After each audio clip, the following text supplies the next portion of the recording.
Kaboom!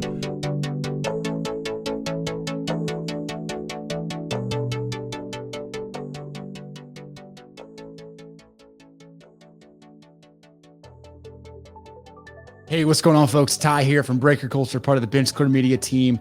I got a great episode for you tonight. I have back on the show Scott Greenberg, CEO of StarStock, a platform that has absolutely exploded the past 6 months. It seems like everybody's finally got that as a part of their standard vocabulary, hobby vocabulary, and newcomers, oldcomers are using StarStock to move inventory, to trade players like shares of stock. And it's really been fascinating to see people buying into this idea of being able to get access to cards and trade it and move their cards across the StarStock platform. I have absolutely loved it. And I know many folks in the Discord channel and a lot of you listeners have been big fans of StarStock and the transparency Scott and his entire leadership team have provided. And today was no exception.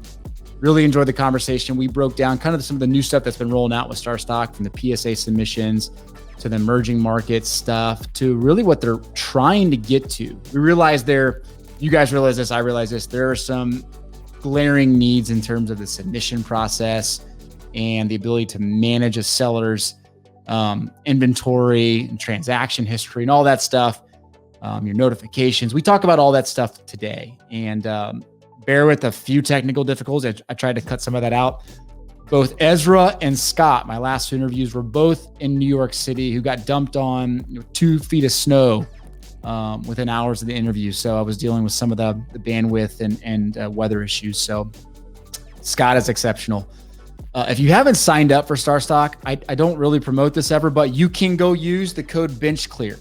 And the code BenchClear will get you $10 free in your first deposit.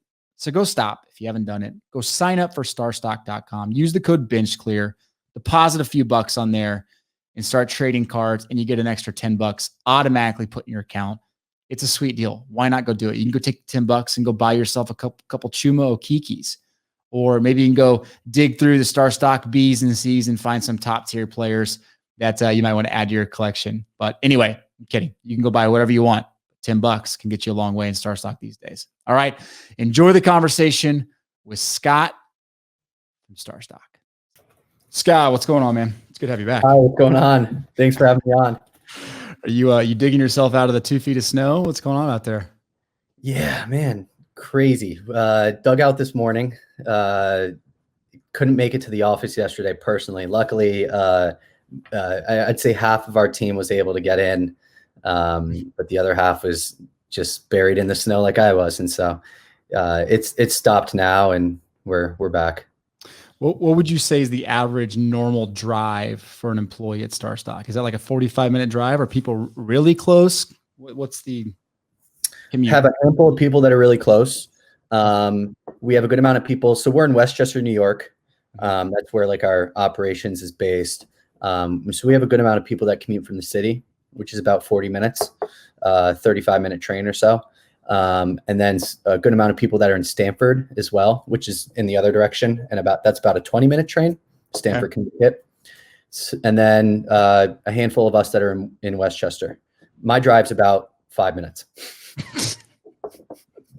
Wait, you sure you don't live in the Midwest? Because that's what I live Midwest. at the office because I'm 5 minutes away. So it's kind of blended in. Fair enough. What is the employee count these days at StarStock? Because I know you guys are always hiring. You're building up the team fast. Yeah. The employee count is growing every week. We're hiring rapidly. So if anyone's listening that lives in the tri-state area, New York, Connecticut, New Jersey, send us an email. But no, we're between 20 and 30 in New York. And then we have a team over in New Hampshire at the Vault. And we have our engineering team, which is in New York as well. Wow. Incredible. Well, you would have thunk this, but it's crazy to think how fast you're growing in just 9 months. Has it even been 9 months? How long have you been live? Officially we live? launched in May. So yeah, just about 9 months, 8 or 9 months. Yeah. I mean, who would have, look, we were all bullish about this industry, clearly, but who would have expected the growth that we've seen now? I mean, sometimes the growth that you just see in a 1 week span is crazy. You know, like last week a Michael Jordan card was 300 grand. This week it's 750 grand. It's, you know, what happened? It's just, it's really crazy. It's really exciting too, you know, to see this growth, and more so than that, prices. It's just the new people entering the space, which is really exciting. Yeah, it's interesting because we talked about this on Sunday night. We had a live episode with Collectible Ezra over there, and we were talking about that exact Jordan scenario where it basically doubled. And it's not like it's $1 card doubling to $2. It's a $350,000 card now selling for $700. Now you see the Mike Trout 2011 PSA 10 that was $4,500, $5,000 a week ago. The last 4 auctions on eBay are 10 grand. Yeah. And when you see that, I mean, you obviously have a really good perspective coming from everything you're seeing behind the scenes. What do you think's driving some of this? Where's all the big money coming from? Because these are massive transactions. Yeah, I mean, like the amount of sports fans in the US that collected cards growing up, you know, millions of us. And so I think a lot of people are getting back in one way or another, whether it's, you know, their kids kind of getting it back into the hobby and, you know, piquing their interest, or people coming over from, you know, the sports betting world or DFS or whatever it is, just new people like finding sports cards again. And like, you know, like all of us, it's a lot of fun. You get sucked in. And so obviously recently there's been a lot of people that have more money that are getting into the space. Some of these cards, especially the Jordan and even the Trout to some extent, you know, they have a limited runs, limited amount of PSA 10s that are out there. And, you know, at some point they just dry up. I think that's what happened with the Jordan. It's just, you know, how many more are there out there that can be acquired? And they're, you know, most of these people that are acquiring their Jordans, these aren't quick flips, you know, let me buy today and sell in 2 weeks. Like they want to hold on to that card for a little while, if not forever, you know? So I think we're seeing that right now. I think it's exciting. I think it's good for the hobby. You know, there's going to be, you know, it will lift up the rest of the hobby in terms of, you know, if your next Scott Greenberg now can't buy a Jordan Fleer, you know, rookie card, they're going to be looking to the second year card, or they're going to be looking to the third. And I think we're kind of seeing that as a result start to happen. That's a great point. No, I think there was a lot of stuff on social media just today with a group that I follow. You're seeing a lot of even the junk. We say junk now, but it's not so junky. The late 80s, early 90s PSA 10 stuff, PSA 9 stuff is flying off the shelves, so to speak. It's pretty fascinating. Are you seeing the increase in receipt size and transaction size happening on the StarStock side? Are you seeing any of that impact? What are you kind of seeing from your perspective? Crazy. But what I will say is, like, I had cards that I was going through, let's say 6 months ago, that I was looking at them, and in specific, like if some of the Jordan inserts, I was pulling them up. I was like, do an eBay search, you know, a few bucks, put it away. And now all of a sudden, 6 months later, those cards that were a few bucks are a few $100 now. It's crazy. And I think what we're starting to see activity start to happen in some other sports too. Baseball is one that I'm really, really intrigued by. We've seen baseball sales really pick up on StarStock. It's actually about like 30 or 40% of our sales recently in the past several weeks or so has been baseball, which historically for StarStock was the third biggest sport on our site, and was, you know, wouldn't even come close to basketball, not even close. Yep. And that's been pretty cool and exciting. But I think a lot of people are starting to look there because it's an easier place to get in. Prices are not as high yet as they are in basketball and football and some of these other sports. I think Derek Jeter just saw a pretty big run up, right? Which just like seems like it should be common sense, like it's Jeter. But so I think that, you know, I think that we'll definitely see an effect all across the hobby, all sports. Yeah. Are you seeing an increase in receipt size on the StarStock transactions? Are you seeing that pick up as well? Kind of bigger purchases taking place? You're seeing this more volume. Yeah. What trend are you seeing? Yeah. So it's It's pretty seasonal. So like when you're in the off season, for a given sport, the average card sale seems to be a little bit lower. People are looking for budget plays that I can pick up. Who's a football player I can pick up right now while we're in off season, or it's the Super Bowl, so it's off season for most of the teams. Who can I pick up at a budget play right now that can go off this year?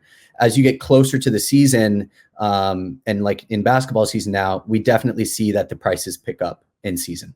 People are willing to spend some more money on players that they've seen are performing. And so that's kind of what we've seen on our site so far. Got it. That's interesting. Yeah, because I do remember you saying that baseball was almost an afterthought 5 or 6 months ago. It's really crazy that you're seeing 35-40% of the market share for baseball. Insanity. Yeah, like it was, when the NBA was, at times it was 70-80% of the market, and football was 10 to 15, and then there was just baseball, which was just like a steady line for us. Like that was kind of, going up and down with the basketball and football market, but was just way below.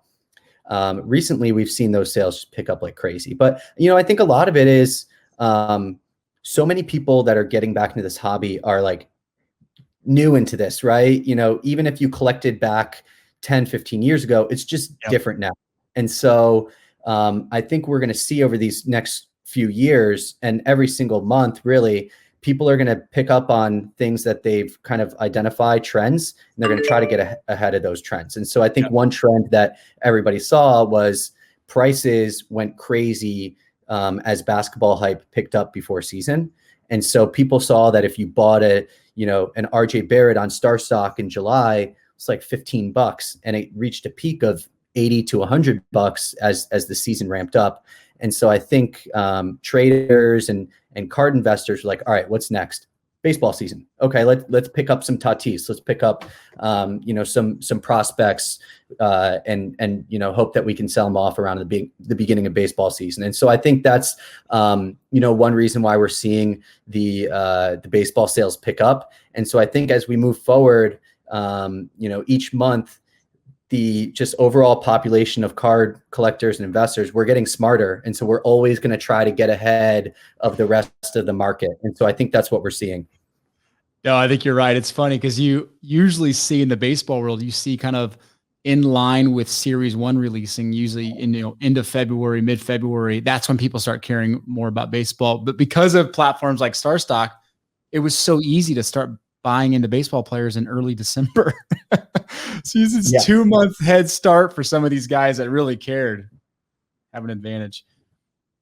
All right, I got a question for you because it's a great segue. If you are obviously a Knicks collector, if you're going to pick investing in RJ Barrett, I see his PSA 10 low sell right now on StarStock's 185, or the Julius Randle 14-15 for 300. Which one do you go with? Oh, I'm RJ all the way. Really? Yeah, I've been really excited about RJ recently, but this is classic Knick fan. Get really excited about someone, then trade him away like Porzingis, or they end up not turning out to be great. Past 10, 12 games for RJ, he's been incredible. Really efficient. He's shooting the 3 ball. He's over 40% from 3 past 10 games, which is great.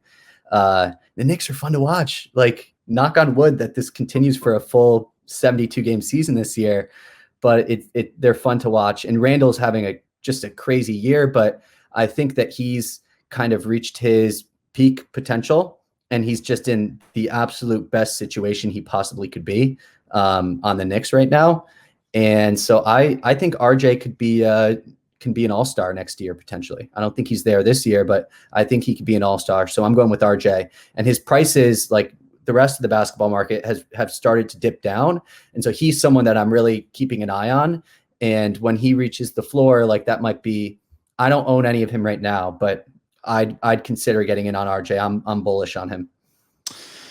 So I got a massive prediction for you. Before the trade deadline, I'm predicting that the Nuggets trade Michael Porter Jr. to the Knicks for Julius Randle. I'm all in. We can be best friends forever. So here's the one thing that I will say is that Tibbs is a big defensive mind, and Porter Jr. has been known to just not play defense at all. So I'm not sure which way that goes. Like, does he think that he can maybe get more out of him defensively? Because look, if anyone can teach that guy to play defense, he's an all-star. He can score everywhere on the court. He's amazing. He's just such a defensive liability. But I'm all for it. Like, we're not trying to win a championship this year. We're trying to hopefully win in the next 10 years or, next 5 years. And so I like just building up as much young talent as you possibly can. That'd be really interesting. It seems like the Nuggets have to make a move though, right? Like they do. They do. The year Jokic is having, you're looking at yourself now, you're like, man, we need to like do something right now because he's playing out of control. Yeah, he's front runner for MVP. I don't think there's any question about that. The stats he's putting, what is he averaging, a triple double? It's just insane what he's doing right now. They need that third guy. They don't trust Porter on D.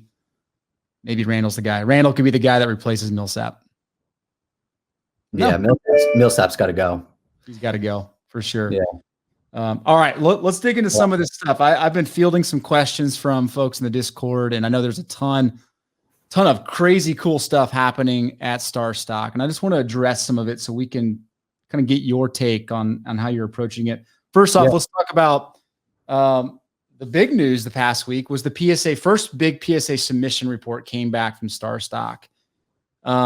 Just talk to me about that and kind of how you felt it went. Were you underwhelmed, overwhelmed? What were your thoughts on it? And I'll put the stats up there talking. We were really exciting. We were really excited.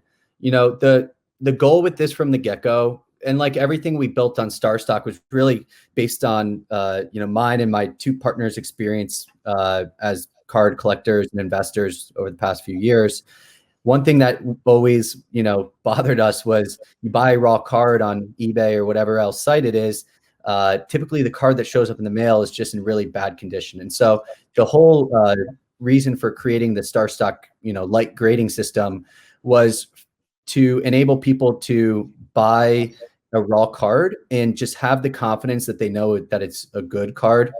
And so we were pumped about this. 92% 9s and 10s. So that means that we had a few StarStock Bs that were submitted. For the majority, it was StarStock As. So it means that you can browse our site, you can buy a StarStock A, and it's a good card. 92% chance it will get a 9 or a 10. And so we're really excited about that. What were you? I mean, surely you guys had internal discussions thinking, I think we're going to come back with this type of breakdown. Were you thinking that you'd get around 40% PSA 10s? Was that kind of the hope? And maybe this is the whole, what is the psychology behind the way you're setting up your StarStock A grade? Yeah. So I've probably said like the same 20 words on 15 podcasts by now, but really the goal was for a majority of the cards to come back 9s and 10s. Yep. The way that I was looking at it was anything above a 9.0 average would be incredible. It's like, if we can get more 10s than 8s, then we're doing a pretty good job. I was hyped on the results, 40% 10s, mostly 9s, 52% 9s, which I expected. 6% 8s, which is a pretty low percentage. And so we were really, really excited about that. Really the goal for this,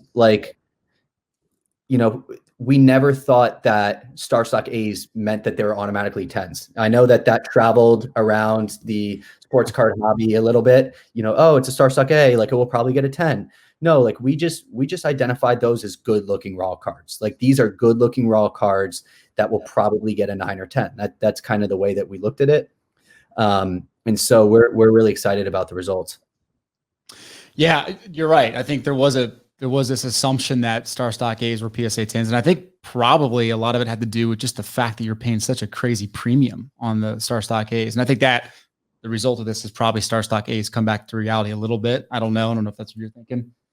But when you guys submit this, do individual sellers, do they get a report on the cards they submitted, or is it just kind of as a whole, here's the results, these are the cards that are yours? How do you handle that?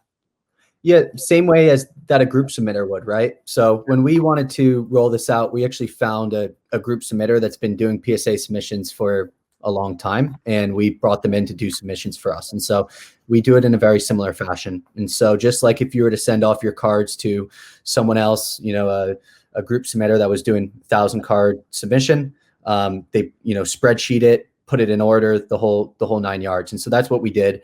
We will, I think I got a report that the cards are starting to, the packages are starting to come back from PSA.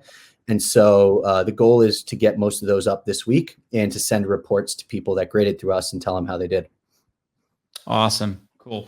So it sounds like, okay, so you got the initial pop report back, posted the numbers, and they're still coming back from PSA. I got it. Yeah. Yeah. Wanted to get them out as soon as we got them. Really, yeah. We just try to be as transparent as possible. We're straight shooters here. So we got the results, we shared them. They're on their way back in. I think we got a few packages back, still waiting on the rest. Got it.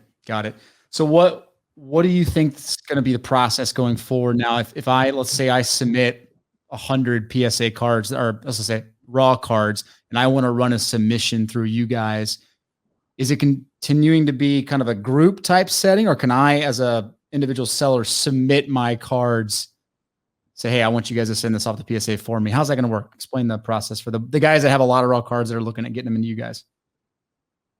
Yeah. So right now, how it works is we're sending them off. I think the requests need to be in the first Friday of the week, and then we send them off the second Friday of the first Friday of the month, and then we send them off the second Friday of the month. We're looking into potentially doing it on a more rolling basis. So we might send it off, a certain amount off every single week. That's something we're looking into. But at the moment, we're just doing kind of a monthly submission. The other thing that we are considering is like, if you had, let's say 100 cards that you just pulled from the pack and you wanted to send them actually over to PSA before they go into StarStock, we're potentially considering that as well. If that's what you wanted to do. Interesting. Okay. Huh. Help me understand kind of you have folks that are earmarked for grading at StarStock. They're the ones that are saying, hey, we're going to designate this A, B, or C. What is the process for you guys grading internally? Is it a real quick glance? Is it very calculated? Kind of walk listeners through just the way you approach grading the cards that people are sending in. Yeah. So we look at each card for a few seconds each. Really we're looking for anything that can, potentially give us the reason to mark it as a B. And so if the issue that we see on the card is extremely, extremely minor, maybe it's a small dimple, it will get through as an A probably. But anything more than that, and we give it a StarStock B grade. And so whether that's a couple dimples, surface mark, a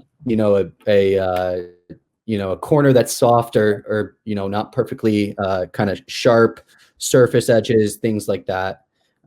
Really just the best raw cards get put into the A pile. The remainders are Bs. The C card has multiple issues. So it could be a print line as well as a dinged corner. Maybe it's 2 or 3 corners.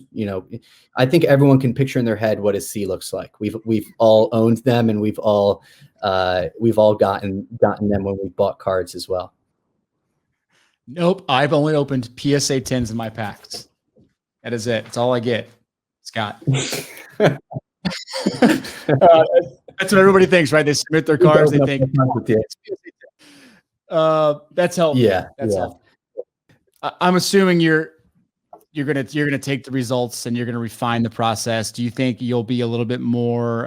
You're gonna critique a little bit more heavily now on StarStock A's based on what you saw, or do you think you're gonna kind of maintain? No.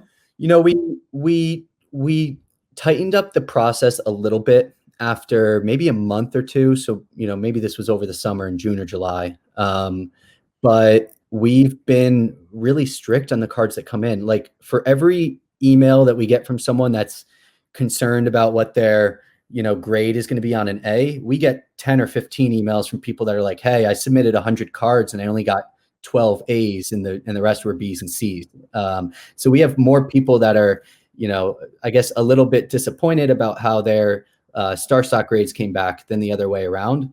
And so we're really only passing the best cards through to StarStock A. And so we're gonna stick with our process. We're happy with it. Got it. That makes sense. Awesome. All right. So let's talk a little bit about just, I mean, you're dealing with what everybody's dealing with COVID and employee issues because of COVID. How are you approaching kind of the backlog now?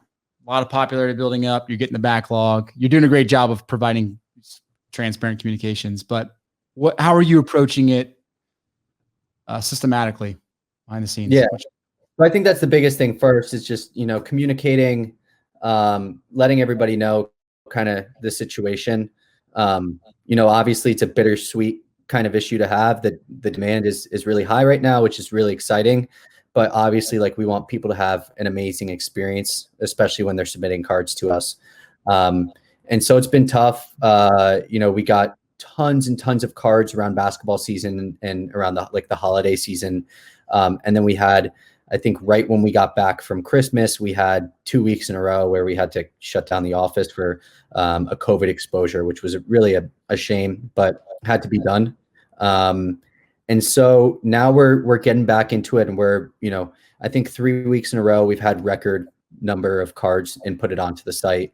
We're working 7 days a week. We're working, our people are working overtime hours. We're doing all we can. We're scaling up the team as well. We've been hiring.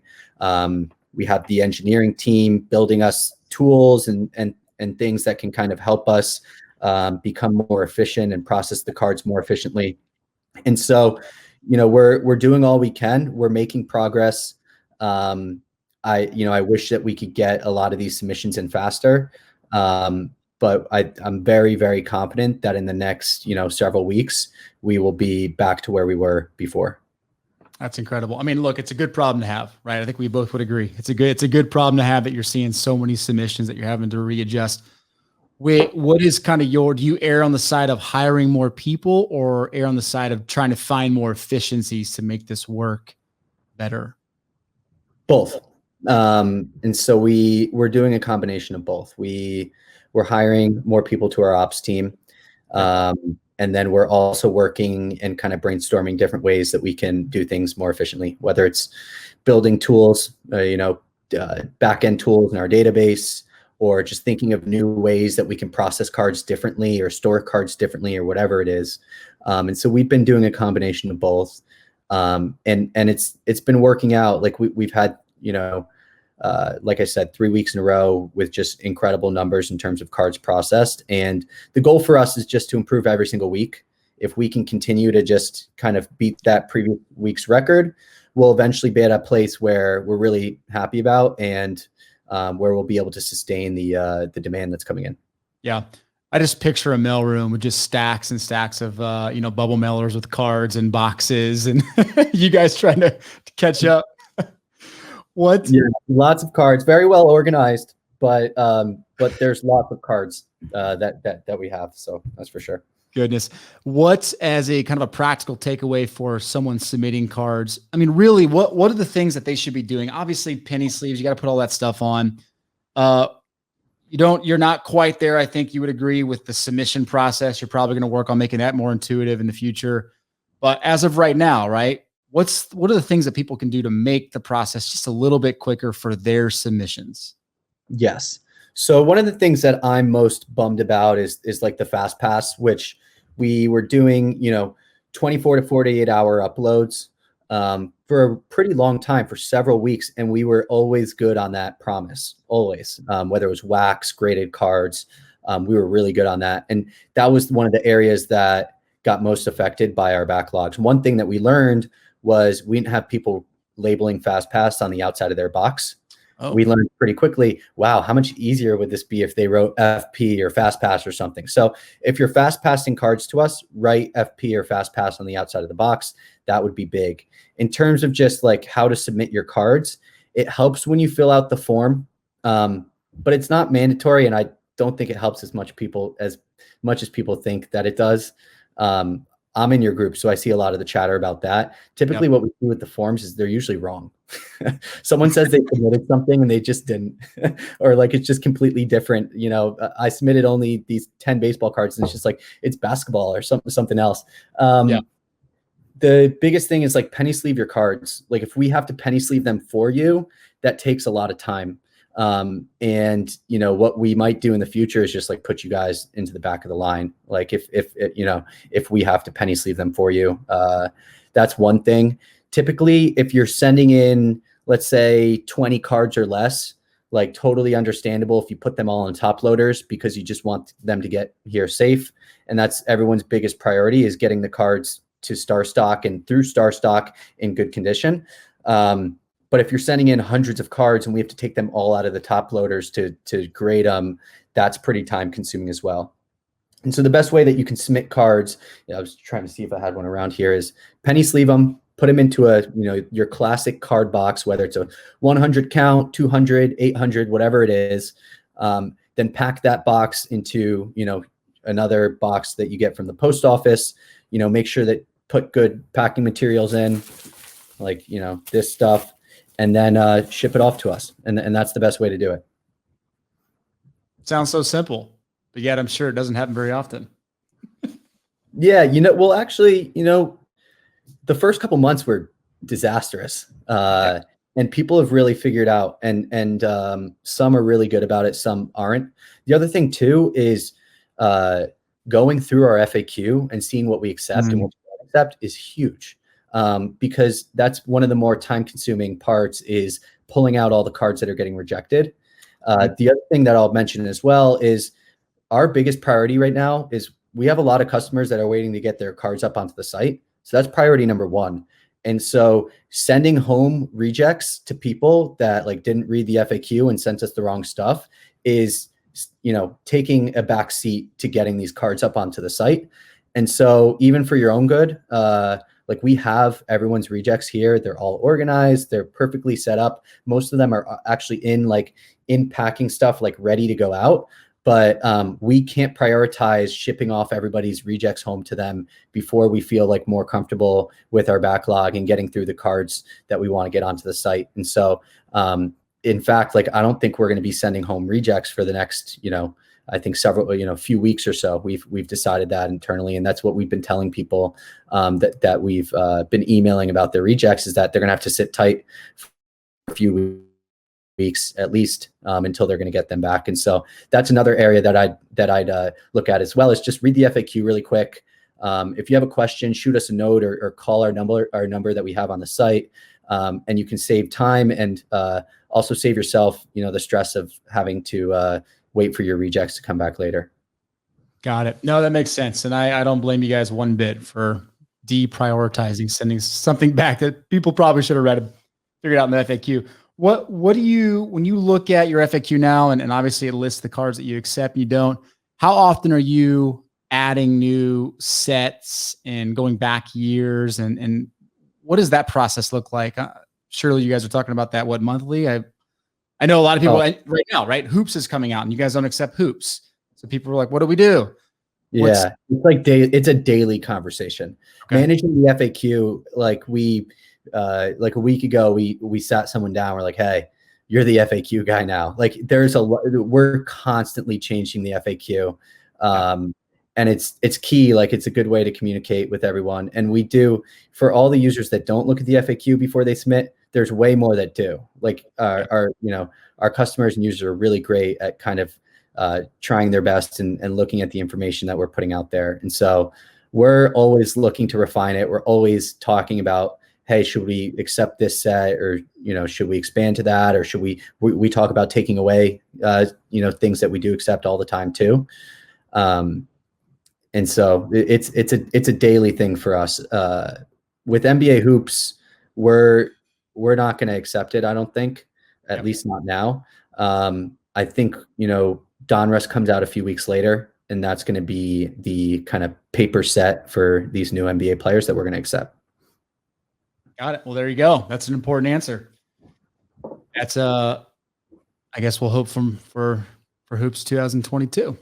What do you think about the design of the hoops? Just, not a fan. I'm not a fan. Oh my God. They're terrible. I mean, not that we why we're not taking it, by the way, but I just had to put that out there publicly. No, but I saw the first look on Panini's blog, and what I don't like is just it's hard to read the names.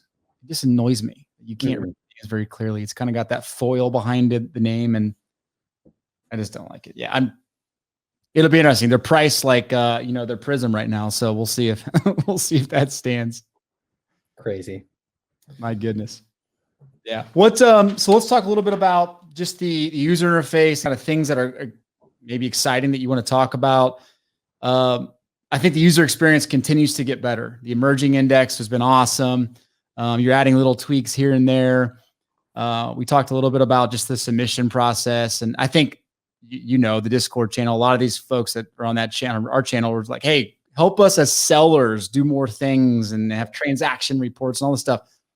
Where is kind of the focus in terms of user interface and features right now? Yeah. Look, I mean, there's just a long laundry list of things that we want to do in so many different areas of the product. So it's definitely exciting. I think, as I said earlier, we've been working a lot of back-end tools to speed up submissions.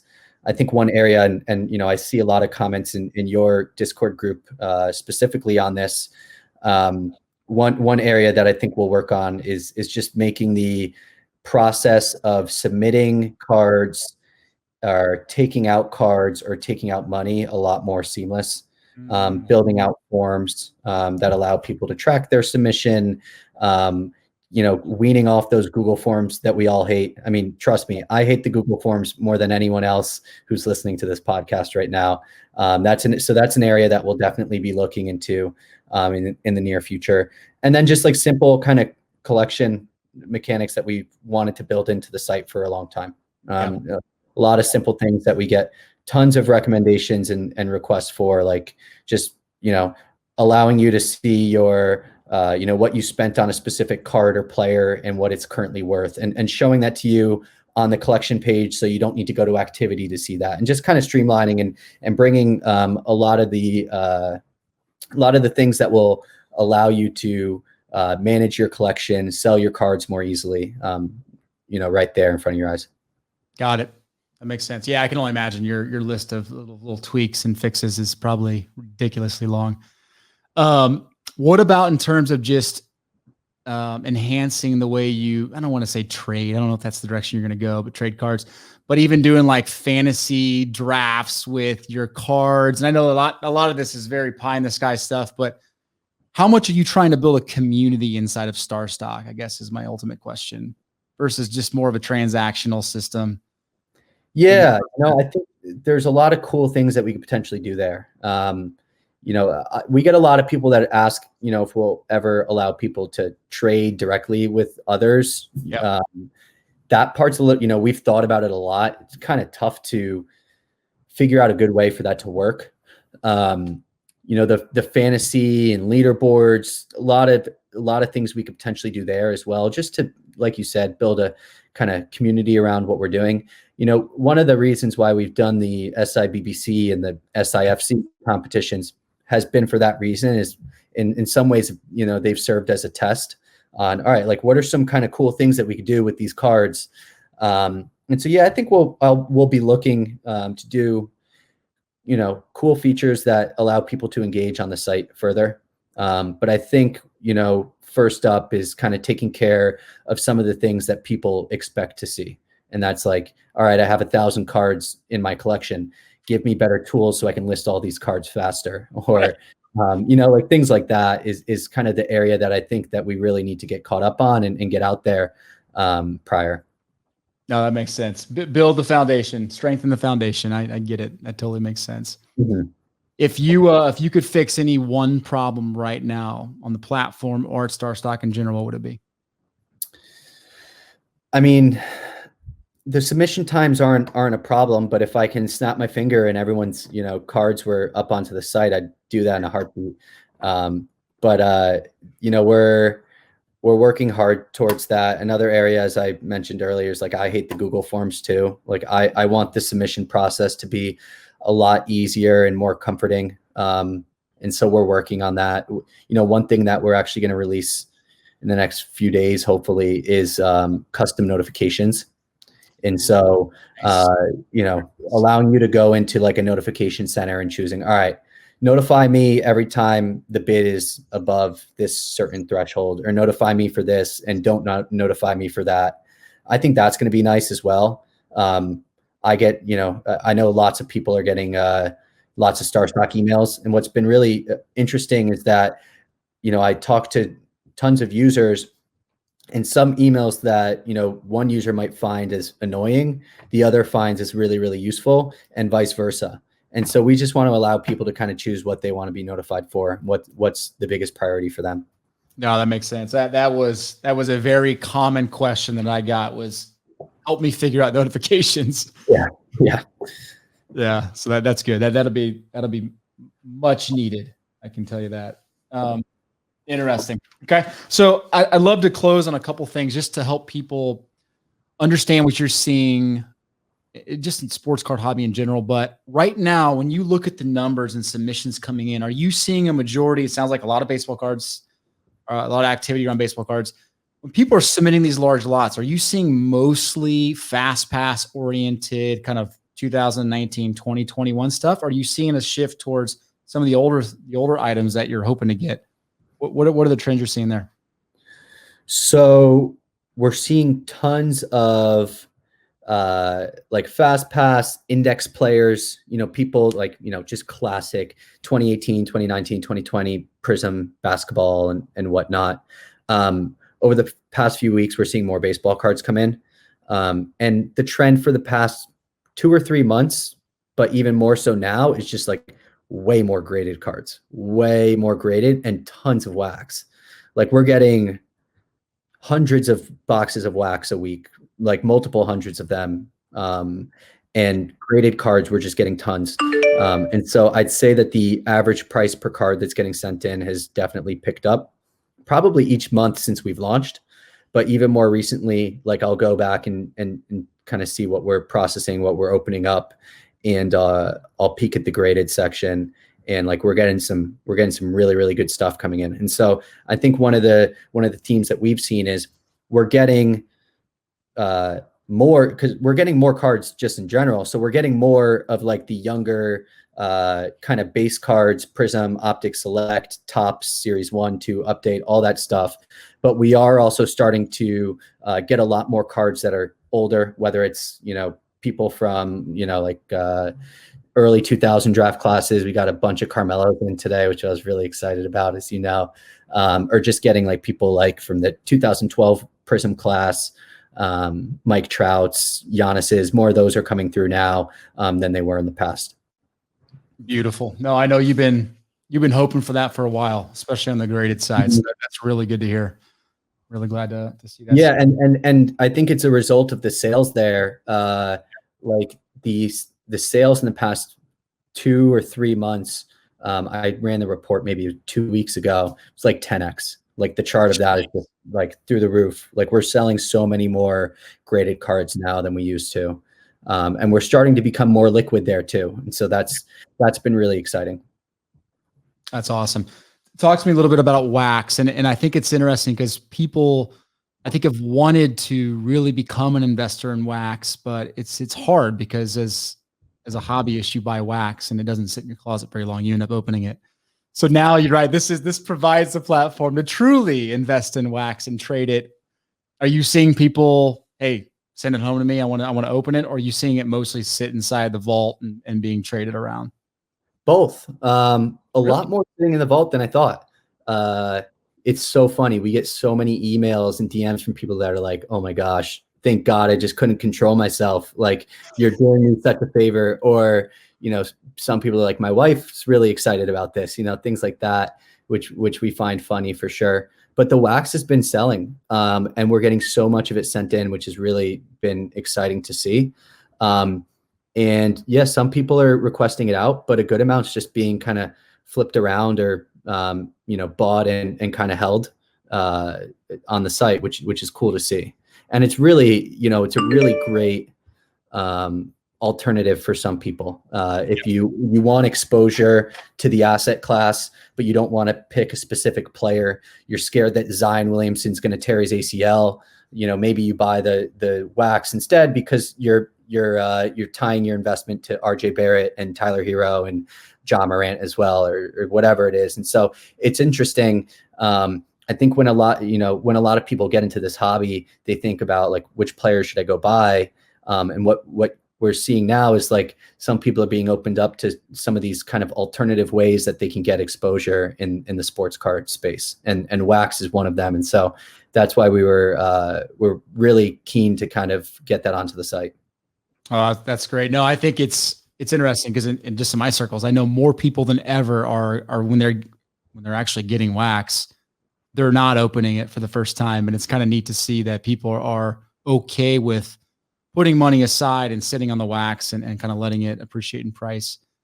I can only imagine from just a logistics perspective, it's a lot, it takes up a lot more space, obviously. So you're having to rent more space, but are you seeing a pretty diverse submission class, different sports and retail and hobby? Kind of what is the breakdown looking like with wax? Yeah, it's like really, really interesting. I mean, like let's like look it up while we're on here. I mean, for the new products that come out, so, Prism football, for example, like we have 171 blaster boxes in the system. And so if it's a new product, we're going to get a lot of it. So the Prism football was the first one there. I think and actually there's two different types of blaster boxes for Prism football. And so that's just half of it. Because there's another type of blaster box that comes with like a different parallel that you can hit or whatnot. And so for the new products, we are getting just tons of it. People are going to Target or Walmart or whatever it is, and they're shipping it into us. But then we do see a good variation. Like you'll see, if you scroll through, you'll see some older cards. You'll see like the 2017, 2018 there. We have some 2017 football where you can hunt for Mahomes. We got a case of Mosaic T-Mall sent in. We've gotten some Euro soccer sent in as well. And so we're seeing all sorts of stuff, tons of baseball. So yeah, it's been cool. We're seeing all sorts of stuff, but I'd say for the most part, the newer products are the ones that we're getting most. Interesting. Yeah. So if you, so is this 1,100 different boxes? Is that what I'm reading here? 1,100 Yep. And only so basically a third of them are listed for sale. The other 2/3 are sitting there just in someone's collection. Yeah. Yeah. Awesome. Yeah. And so it's interesting. Like I'm curious how many people send it in literally just so they don't open it up. And they're like, I'll sell it in a year or 6 months, but for now I just need to get this away from me. I love it. No, that was a great decision by you. Kind of a surprising decision. I didn't even know that was what you guys were thinking about, but I think it's well, we launched, so we launched the index and people wanted to invest in our index. Mm-hmm. And we were like, all right, what can we do that will make these people happy? And we were like, oh, let's launch wax. That's kind of like investing in an index, but you're picking a draft class year basically. So that was kind of the thought there. There you go. Yeah. So for people that are not used to this, right, you can go find the index on the site on the front page. You do a great job of listing out weekly updates and prices, the movements, and then you can see the draft year next to the player. Very simple way of doing it. It's beautiful. Absolutely beautiful.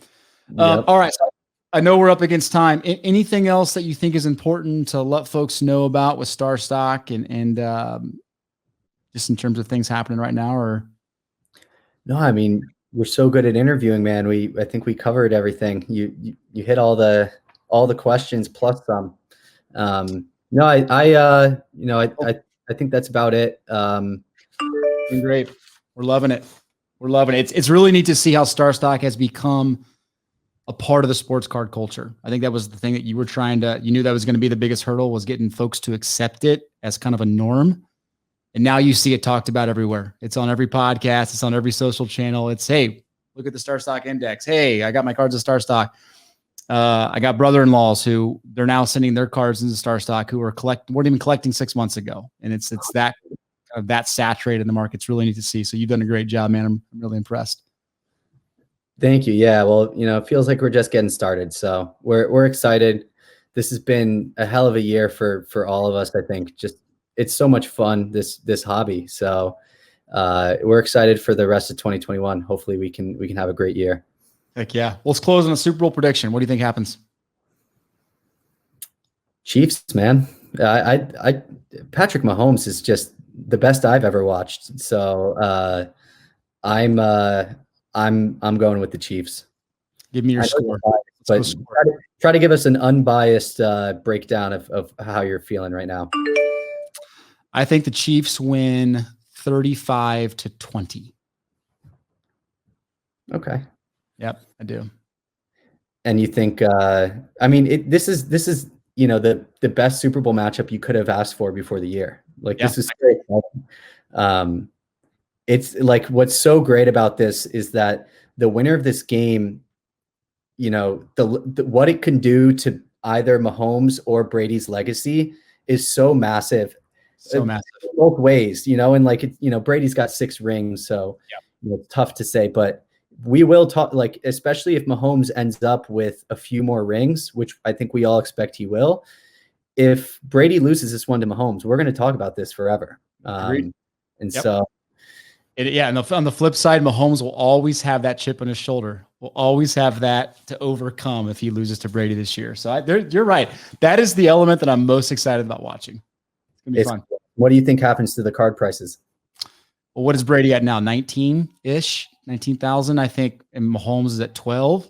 I think if Mahomes wins, he's at 15. Brady's at 15. That's my prediction. So Mahomes wins and they level out. Level out. Ooh, yeah. Should be fun. Yep. All right, man. Well, thank you for your time. Have an awesome week. Thank you. You too. Appreciate you having me on as always. Got it. We'll see you. See you, Scott. See ya.